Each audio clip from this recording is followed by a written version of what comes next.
பாலஸ்தீனத்தின் மீதான இந்த தாக்குதலை உடனடியாக நிறுத்துங்க, இனிமேலும் யுத்தம் செய்ய முடியாது என்று சொல்லி இஸ்ரேலிய ஆக்கிரமிப்பு ராணுவத்தினுடைய ராணுவ தளபதி இயால் ஜமீர் வெளிப்படையாக பேச ஆரம்பித்திருக்கிறார். வெளிப்படையாக ஸ்டேட்மெண்ட் விட ஆரம்பிச்சிருக்கிறாரு.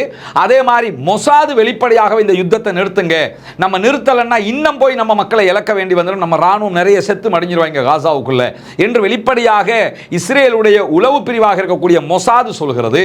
இஸ்ரேலுடைய உள்நாட்டு உளவு பிரிவாக இருக்கக்கூடிய ஷின்பத் இதே கருத்தை வலியுறுத்தி கொண்டிருக்கக்கூடிய சூழல்ல, குறிப்பாக பாலஸ்தீன விடுதலை அமைப்பை நாம் எந்த விதத்திலும் தரை வழியாக அழிக்க முடியாது, அழிக்கவில்லை. அவர்கள் நம்மிடத்தில் தோற்றுக் கொண்டிருக்கவில்லை, ஜெயித்துக் கொண்டிருக்கிறார்கள், நாம் தான் அவர்களிடத்தில் தோற்றுக் கொண்டிருக்கிறோம் என்று வெளிப்படையாகவே இட்சாக் பிரிக், இஸ்ரேலுடைய ரிசர்வ் படையினுடைய முன்னாள் தளபதிகளில் ஒருவராக இருக்கக்கூடியவர், இன்றைக்கு ஊடகங்களுக்கு அறிக்கை வெளியிட்டிருக்கக்கூடிய காட்சிகளுக்கு மத்தியில் பாலஸ்தீன விடுதலை இயக்கத்தை பொறுத்தவரை அவர்கள் இன்னும் நூற்றுக்கணக்கான கிலோமீட்டர்கள் பரந்த சுரங்கப்பாதை வலையமைப்பை கொண்டிருக்கிறார்கள். அவருடைய சுரங்கப்பாதைகள் கிலோமீட்டர் கணக்கில், நூற்றுக்கணக்கான கிலோமீட்டர் நீளத்தில் இன்னும் இருக்கத்தான் செய்கிறது. அதில் ஒரு சின்ன பகுதியை மட்டும்தான் நம்முடைய ராணுவம் அழித்திருக்கிறது என்று சொல்லி இன்றைக்கு இட்சாக் பிரிக் சொல்லி இருக்கிறது மட்டுமல்லாம, நீங்க அவங்க தலைவர்களை கொண்டதுனால அவங்களை கொண்டுட்டு அர்த்தம் இல்லப்பா, 20,000 பேர் அழிச்சதாக சொன்னது பச்சை பொய், பாலஸ்தீன விடுதலை அமைப்பினுடைய ராணுவ உள்கட்டமைப்பை அழித்ததாக சொன்னது பச்சை பொய் என்று சொல்லிட்டு உண்மையிலேயே 24% குறைவான சுரங்கப்பாதைகள் தான் காசாவில் அழிக்கப்பட்டிருக்குங்கிறார். பாலஸ்தீன விடுதலை ராணுவம் ஒரு கெரில்லா அட்டாக் பண்ணிக்கிட்டு இருக்காங்க. இந்த கெரில்லா அட்டாக் எங்க நடந்தாலுமே நமக்கு பண்ண முடியாது. வியட்நாம்ல அமெரிக்கன் போர்சஸ் தோத்ததே இந்த கெரில்லா அட்டாக்ல, அதே வேலையை தான் இவங்க பண்றாங்க. அதனால யுத்தத்தை நிறுத்துங்கடா, இந்த யுத்தத்தை ஜெயிக்க முடியாதுடான்னு சொல்லி இன்றைக்கு அவர் பேசியிருக்கக்கூடிய செய்திகள் வெளியாகி இருக்கிறது. இப்படியான ஒரு சூழல்ல தான் இந்த மெர்காவா டேங்குகளை அழிக்கிற மூசாவின் கைத்தடி தாக்குதல் வேகம் எடுத்திருக்கிறது.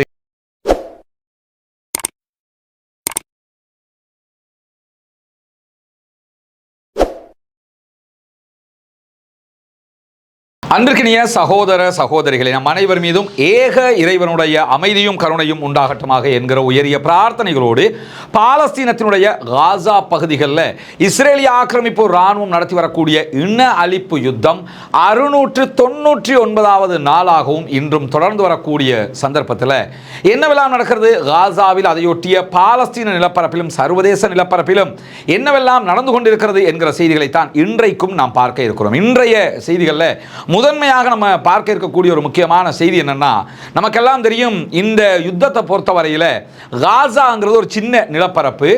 அங்கே இருக்கக்கூடிய இராணுவத்தை பொறுத்தவரையில் அவங்க வேர்ல்டு ஃபேமஸ் இராணுவம் கிடையாது. உலகத்தில் இருக்கக்கூடிய பெரிய பெரிய ஆயுதங்கள் எல்லாம் அவங்கள்ட்ட கிடையாது. சிறிய சிறிய ஆயுதங்களை வைத்துக்கொண்டு செயல்படக்கூடியவர்களாகத்தான் அவர்கள் இருந்து வந்திருக்கிறார்கள். இப்படியான ஒரு சூழல்ல அவர்கள் யாரோடு மோத ஆரம்பித்தார்களோ அந்த தரப்பு, இஸ்ரேலுடைய தரப்பை நீங்கள் எடுத்துக்கிட்டீங்கன்னா உலகின் நம்பர் 1 இராணுவங்களில் ஒன்றாக பார்க்கப்படக்கூடிய ஒரு இராணுவம். உலகத்தில் எந்த ஒரு ஆயுதம் புதிதாக தயாரிக்கப்பட்டாலும் அந்த ஆயுதத்தை டெஸ்ட் பண்ணுகிற குரூப்பாக யார் இருப்பான்னு கேட்டால் இவங்க தான் இருப்பாங்க. எங்கேயாவது ஒரு இடத்துல அந்த குண்டை போட்டு பார்த்து இதை நாங்கள் சரியா இருக்குது அல்லது சூப்பராக இருக்குதுங்கிற விவரத்துக்கு போவதாக இருந்தால் அது இஸ்ரேல் கையில் தான் கொடுப்பாங்க, காசாவில் தான் அதையும் போடுவாங்க என்கிற ஒரு நிலை உலகத்தில் நாம் பன்னெடுங்காலமாக பார்த்து வரக்கூடிய ஒன்றாக இருக்கிற போது, இஸ்ரேலிய ஆக்கிரமிப்பு ராணுவம் பாலஸ்தீனத்துக்குள்ள நுழையும் போது என்ன சொல்லிக்கிட்டு நுழைஞ்சாங்கன்னா 10 நாளில் முடிஞ்சிடும், இந்த ஒரு மாசத்துல முடிய போகுது என்கிற விதமாகத்தான் உள்ளே நுழைந்தார்கள். ஆனால் இன்றைக்கு 699 நாட்களை தாண்டியும் பாலஸ்தீன விடுதலை ராணுவத்தை இஸ்ரேலிய ஆக்கிரமிப்பு ராணுவத்தால் அழிக்க முடியாமல் இருக்கிறது. இந்த சூழல்ல பாலஸ்தீனத்தின் மீதான இந்த தாக்குதலை உடனடியாக நிறுத்துங்க, இனிமேலும் யுத்தம் செய்ய முடியாது என்று சொல்லி இஸ்ரேலிய ஆக்கிரமிப்பு ராணுவத்தினுடைய ராணுவ தளபதி இயால் ஜமீர் வெளிப்படையாக பேச ஆரம்பித்திருக்கிறார். வெளிப்படையாக ஸ்டேட்மெண்ட் விட ஆரம்பிச்சிருக்கிறாரு. அதே மாதிரி மொசாது வெளிப்படையாக இந்த யுத்தத்தை நிறுத்துங்க, நம்ம நிறுத்தலைன்னா இன்னும் போய் நம்ம மக்களை இழக்க வேண்டி வந்துடும், நம்ம ராணுவம் நிறைய செத்து மடிஞ்சிருவாங்க காசாவுக்குள்ள என்று வெளிப்படையாக இஸ்ரேலுடைய உளவு பிரிவாக இருக்கக்கூடிய மொசாது சொல்கிறது. இஸ்ரேலுடைய உள்நாட்டு உளவு பிரிவாக இருக்கக்கூடிய ஷின்பத் இதே கருத்தை வலியுறுத்தி கொண்டிருக்கக்கூடிய சூழல்ல இஸ்ரேலுடைய இணையதளங்கள் தொடர்பான சைபர் கிரைம் உளவு பிரிவாக இருக்கக்கூடிய 8100வும் இதே கருத்தை சொல்கிறது. ஐமனும் இதே கருத்தை சொல்கிறது. இப்படி இஸ்ரேலில் என்ன உளவு பிரிவு எல்லாம் இருக்கிறதோ, ராணுவ உளவு பிரிவு மற்ற உளவு பிரிவு எல்லாமே உடனடியாக யுத்தத்தை நிறுத்துங்கள் என்று திரும்ப திரும்ப சொல்லிக் கொண்டிருக்கிறாங்க. உள்நாட்டுக்குள்ள மக்கள் எல்லாம் ஆர்ப்பாட்டம் நடத்துறாங்க.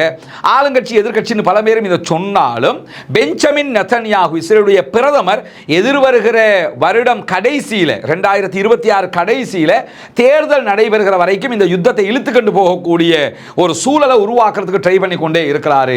என்ன காரணம் என்று சொன்னா, இந்த யுத்தத்தில் இப்ப தோல்வி அடைஞ்சிட்டாங்க. தோல்வியை வைத்துக்கொண்டு அவருக்கு தேர்தலுக்கு போக முடியாது. இலங்கையில் மஹிந்த ராஜபக்ஷ மீண்டும் எப்படி ஜனாதிபதி ஆனார்னு சொன்னா, யுத்த வெற்றியை காட்டித்தான் ஜனாதிபதி ஆனார். இன்ன வரைக்கும் என்ன சொல்லிக்கிட்டு இருக்காங்க, நாங்கள் யுத்தத்தை இல்லாமல் ஆக்கினோம், யுத்தத்தை ஒளி, அந்த பேனரையும் அந்த பேட்ஜையும் வச்சுக்கிட்டு தான் மீண்டும் மீண்டும் தேர்தலுக்கு வர நினைக்கிறாங்க. இப்ப கூட நாமல் ராஜபக்ஷ, மஹிந்த ராஜபக்ஷ மகன் வந்து என்ன சொல்லிக்கிட்டு இருக்கிறாரு, நாங்கள் தான் யுத்தத்தை முடித்தோம் என்று சொல்லிக்கிட்டு இருக்கிறாங்க. அந்த ஜெனரேஷனே மறந்து போச்சு. இப்ப அவங்கள்ட்ட வந்து ஏன் சொல்றாங்கன்னு சொன்னா, இந்த ஒரு பேரை வச்சுக்கிட்டா காலாகாலத்துக்கு ஆட்சியில் இருக்க முடியும் என்கிற ஒரு காரணத்தினால காசாவுக்குள்ள யுத்தத்தை இப்ப நிறுத்தினா தோல்வியை வெளிப்படையாகவே அவர்கள் ஒப்புக்கொள்ள வேண்டி வரும்ங்கிறதுனால தான் இந்த யுத்தத்தை இழுக்க நினைக்கிறாங்க. ஆனால் பாலஸ்தீனத்தில் என்ன உண்மையான நிலை என்பதை இஸ்ரேலுடைய மூத்த பத்திரிகையாளர்கள், மூத்த இராணுவ தளபதிகள், ரிசர்வ் படையினுடைய இராணுவ தளபதிகள் என்று பல பேரும் வெளிப்படையாக பேசுகிறார். இன்றைக்கு இஸ்ரேலிய ஆக்கிரமிப்பு இராணுவத்தினுடைய ரிசர்வ் படையினுடைய தளபதி இட்சாக் பிரிக் அவங்க வெளியிட்டிருக்கக்கூடிய அறிக்கை மாரிவ் என்கிற இஸ்ரேலிய பத்திரிகையில் வெளிப்படையாகவே வெளியாகி இருக்கிற. அதையொட்டி நிறைய இஸ்ரேலிய ஊடகங்கள் இந்த செய்தியை இன்றைக்கு முக்கியத்துவம் கொடுத்து வெளியிட்டிருக்கிறார்கள். இன்றைக்கு இந்த செய்திக்குரிய நபராக அறியப்படுகிறவர் இவர்தான் இட்சாக் பிரிக். இவர்தான் இன்றைக்கு இராணுவத்தினுடைய உண்மையான தற்போதைய நிலை என்ன என்பதை விவரித்திருக்கிறார். உதாரணமாக அவர் சொல்லியிருக்கக்கூடிய செய்தியில் பார்த்தீங்கன்னா, காசாவை மீண்டும் இஸ்ரேலிய ஆக்கிரமிப்பு இராணுவம் ஆக்கிரமிப்பதற்கு தயாராகிறது. ஆனால் உண்மையிலேயே நாம காசாவில் ஆல்ரெடி தோத்துட்டோம். இப்ப நம்ம போறது இன்னும் பெரிய தோல்வியை நமக்கு தர காத்து கொண்டிருக்கிறது. குறிப்பாக பாலஸ்தீன விடுதலை அமைப்பை நாம் எந்த விதத்திலும் தரை வழியாக அழிக்க முடியாது, அழிக்கவில்லை. அவர்கள் நம்மிடத்தில் தோற்றுக் கொண்டிருக்கவில்லை, ஜெயித்துக் கொண்டிருக்கிறார்கள். நாம் தான் அவர்களிடத்தில் தோற்றுக் கொண்டிருக்கிறோம் என்று வெளிப்படையாகவே இட்சாக் பிரிக், இஸ்ரேலுடைய ரிசர்வ் படையினுடைய முன்னாள் தளபதிகளில் ஒருவராக இருக்கக்கூடியவர், இன்றைக்கு ஊடகங்களுக்கு அறிக்கை வெளியிட்டிருக்கக்கூடிய காட்சிகளுக்கு மத்தியில் இஸ்ரேலுடைய செய்தித்தாள் மாரிவ் மேலதிகமாக இவருடைய பேட்டியை சொல்லும் போது மிக முக்கியமான பல செய்திகளை சொல்கிறார்கள்.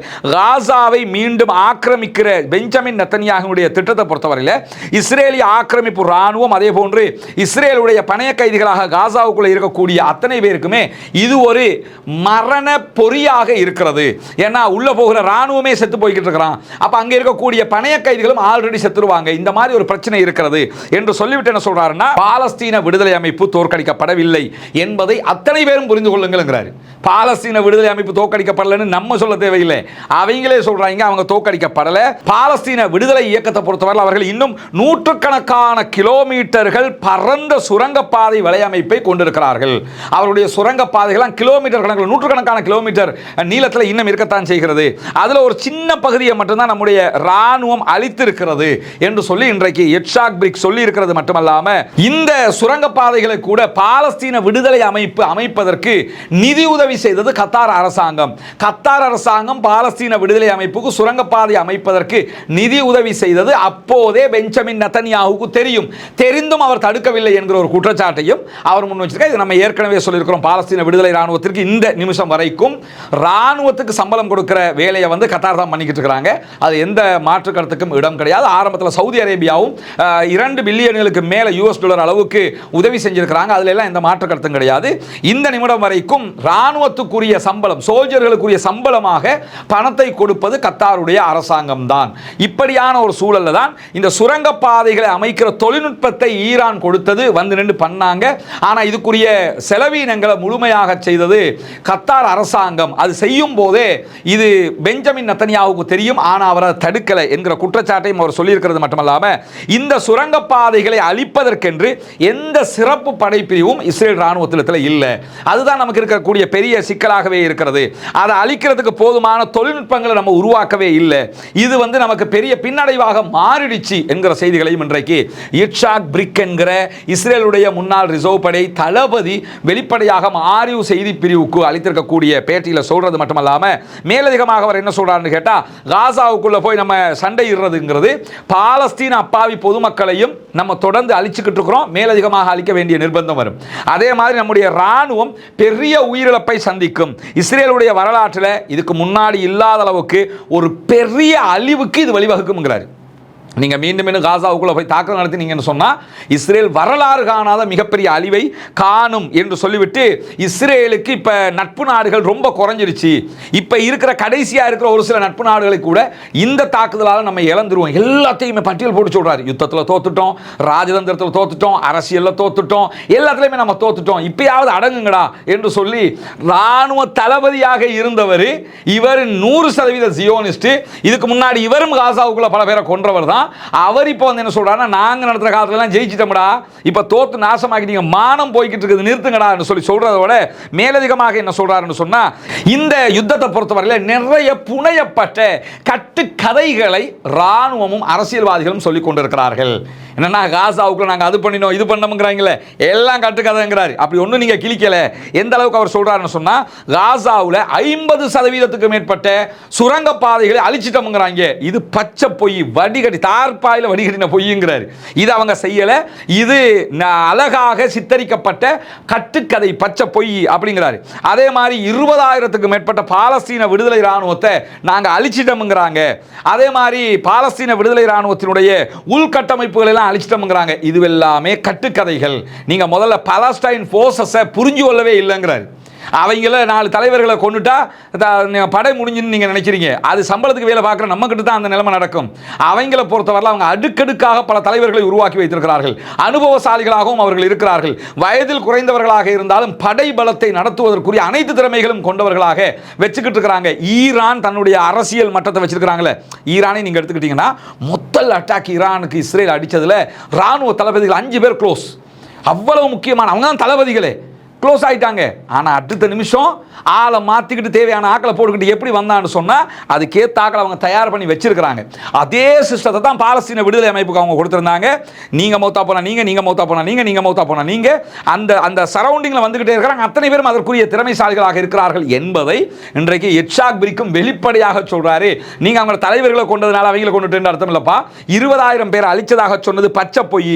பாலஸ்தீன விடுதலை அமைப்பினுடைய ராணுவ உள்கட்டமைப்பை அழித்ததாக சொன்னது பச்சை பொய் என்று சொல்லிட்டு உண்மையிலேயே 24%க்கும் குறைவான சுரங்கப்பாதைகள் தான் காசாவில் அழிக்கப்பட்டிருக்குங்கிறாரு.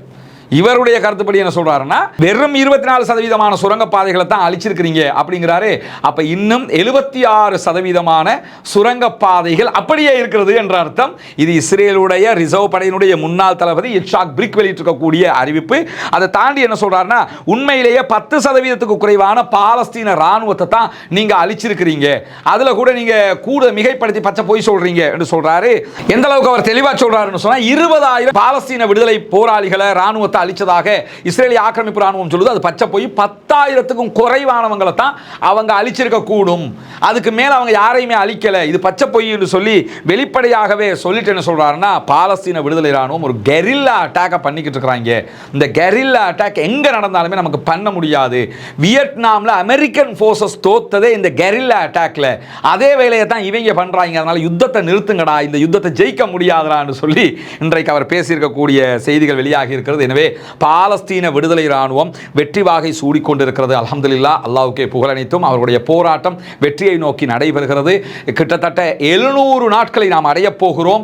அந்த நிலையில் அவர்களுடைய வெற்றி இந்த தேசத்துக்குரிய பாலஸ்தீன விடுதலைக்குரிய ஒரு காரணமாக இருக்கக்கூடிய நேரத்தில் நேற்றைய தினம் மீண்டும் பாலஸ்தீன விடுதலை அமைப்பு நாங்கள் சமாதானத்திற்கு தயாராக இருக்கிறோம் என்கிற அறிவிப்பை விடுத்திருக்கிறார்கள். தொடர்ந்தும் பாலஸ்தீன விடுதலை அமைப்பு சமாதானத்துக்கு தயாராக இருந்தாலும் இஸ்ரேலிய ஆக்கிரமிப்பு அரசாங்கத்தினுடைய பிரதம மந்திரி பெஞ்சமின் நெதன்யாஹூ தான் இந்த சமாதானத்தை சீர்குலைத்துக் கொண்டிருக்கிறார் என்று சொல்லக்கூடிய பாலஸ்தீன விடுதலை அமைப்பின் தலைவர்களில் ஒருவராக இருக்கக்கூடிய இஸ்ஸத் அல் ரிஷ்க் அவங்க மேலதிகமாக என்ன சொல்றாங்கன்னு சொன்னா, இந்த செய்திகளை அமெரிக்க அதிபர் டொனால்ட் ட்ரம்பும் புரிஞ்சுக்கணும். ஏன்னா டொனால்ட் ட்ரம்பினுடைய மத்திய கிழக்குக்கான தூதர் ஸ்டீவ் விட்காஃப் தந்த முன்மொழிவுகளை தான் தற்போது கத்தாரும் எகிப்தும் எங்களுக்கு தந்திருந்தாங்க. அதை நாங்கள் ஏற்றுக்கொண்டிருக்கிறோம். எங்களுடைய ஒரே நிபந்தனை ஒன்று தான், பாலஸ்தீனத்துக்குள்ளே இருக்கக்கூடிய இஸ்ரேலிய ஆக்கிரமிப்பு ராணுவம் மொத்தமாக வெளியேற வேண்டும், பாலஸ்தீன பூமி எங்க கையில் வந்துடணும். இரண்டாவது, நிரந்தர யுத்த நிறுத்தம் என்பது உருவாக்கப்பட வேண்டும். இல்லாத பட்சத்தில் நாங்கள் இந்த சமாதான உடன்படிக்கைக்கு ஒப்புக்கொள்ள மாட்டோம் என்பதை மிக தெளிவாக இன்றைக்கும் பாலஸ்தீன விடுதலை அமைப்பினர் அறிவித்திருக்கக்கூடிய சூழல்ல இஸ்ரேலிய ஊடகங்கள் இன்றைக்கு இன்னும் ஒரு செய்தியை வெளியிட்டிருக்கிறாங்க.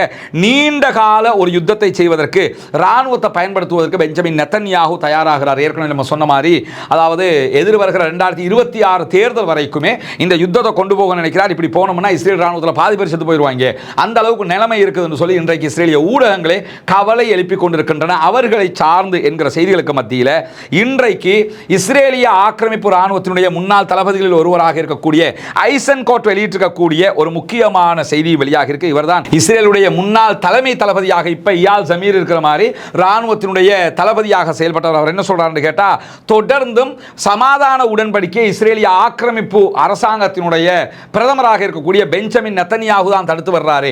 அவருடைய சுயநல அரசியலுக்காக நம்முடைய சோல்ஜர்ஸ் எல்லாம் செத்துக்கிட்டு இருக்கிறாங்கிற செய்தியை அவரும் இன்றைக்கு குற்றச்சாட்டாக சொல்லியிருக்கக்கூடிய செய்திகள் வெளியாக இருக்கக்கூடிய சூழல்ல தான் இன்றைய தினம் பென் குரியன் விமான நிலையத்தை நோக்கி இஸ்ரேலிய ஆக்கிரமிப்பு அரசாங்கத்திற்கு எதிராக யமன்ல இருக்கக்கூடிய அன்சாருல்லா ஹூதிகளுடைய படைப்பிரிவு 2 தாக்குதல்களை நடத்தி இருக்கிறார்கள். குறிப்பாக பென் குரியன் விமான நிலையத்தில் 3 மணி நேரங்களுக்கு மேலாக விமான நிலையம் இழுத்து மூடப்பட்டிருந்த நேரத்தில் இஸ்ரேலிய மற்றும் அமெரிக்க ராணுவத்தினுடைய இடைமறிப்பு அயன்டோம் அதே மாதிரி தேட் போன்ற சிஸ்டங்களால் எங்களுடைய ஹைப்பர்சோனிக் மிசைலை தடுக்க முடியாமல் போய்விட்டது.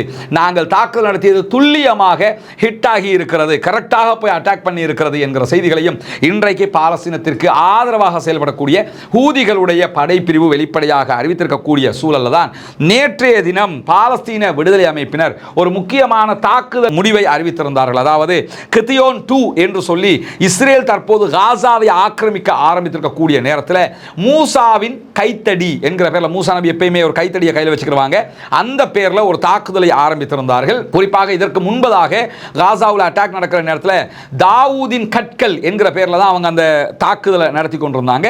இப்போ வைத்திருக்கக்கூடிய பேர் மூசாவின் கைத்தடி. இதில் கூட புரிஞ்சுக்கிறங்க, பாலஸ்தீன விடுதலை அமைப்பினர் நடத்தி வரக்கூடிய இந்த அல் அக்ஸா வெள்ளம் என்கிற தாக்குதல் இருக்குதா இல்லையா, இதில் உள்ள பிரிவுகள் தான் மூசாவின் கைத்தடி, தாவூதினுடைய கற்கள் எல்லாமே. இந்த பேர்களை தான் இப்போ இவங்க வைக்கல. இந்த யுத்தம் ஒவ்வொரு கட்டத்தை தாண்டும் போது இந்த படைப்பிரிவு களத்துக்கு வரணும், இந்த பேரில் அந்த தாக்குதல் நடத்தப்படணுங்கிறத ஆல்ரெடி அவங்க தீர்மானித்து ஒரு ரூட் மேப்பில் தான் வந்துகிட்டு இருக்கிறாங்க என்பதை பாலஸ்தீன விடுதலை இராணுவத்தினுடைய பாலஸ்தீன விடுதலை அமைப்பினுடைய தலைவர்கள் இன்றைக்கும் சொல்லிக் கொண்டிருக்கக்கூடிய சூழல்ல தான் தற்போது மூசாவின் கைத்தடி தாக்குதல் ஆரம்பிக்கப்பட்டிருக்கிறது. நேற்று ஜபாலியா பகுதிகளில் இஸ்ரேலிய ஆக்கிரமிப்பு இராணுவத்தினுடைய கவச வாகனங்கள் மெர்காவா டேங்குகளை அவங்க தெரிக்க விட்ட காட்சிகளும் இன்றைக்கு வீடியோ பதிவுகளாக வெளியிட்டிருக்கிறார்கள். குறிப்பாக நீங்க இங்க பார்த்தீங்கன்னு சொல்லி சொன்னா இந்த வீடியோவில் 2 பேர் போர்வையை போத்திக்கிட்டு இருக்கிற காட்சி நீங்க பார்க்கலாம். அதாவது ஷஹீத் யஹியா சின்வார் அவங்க எப்படி அந்த போத்திக்கிட்டு நடந்து வர வீடியோ வந்ததோ அதே மாதிரி அவங்க 2 பேர் இருக்கிறாங்க. அதுக்கு பிறகு யாசின் 105 மூலமாக அட்டாக் பண்றாங்க. இங்க நீங்க பார்க்கலாம் ஒரு மெர்காவா டேங்க் அழிக்கப்படக்கூடிய காட்சி இதில் பதிவு செய்யப்பட்டிருக்கிறது. அதே மாதிரி இங்கொரு டேங்காக 2 டேங்குகள் அழிக்கப்படக்கூடிய காட்சிகளும் இங்கே பதிவு செய்யப்பட்டிருக்கக்கூடிய நிலையை நம்ம பார்க்க முடியும்.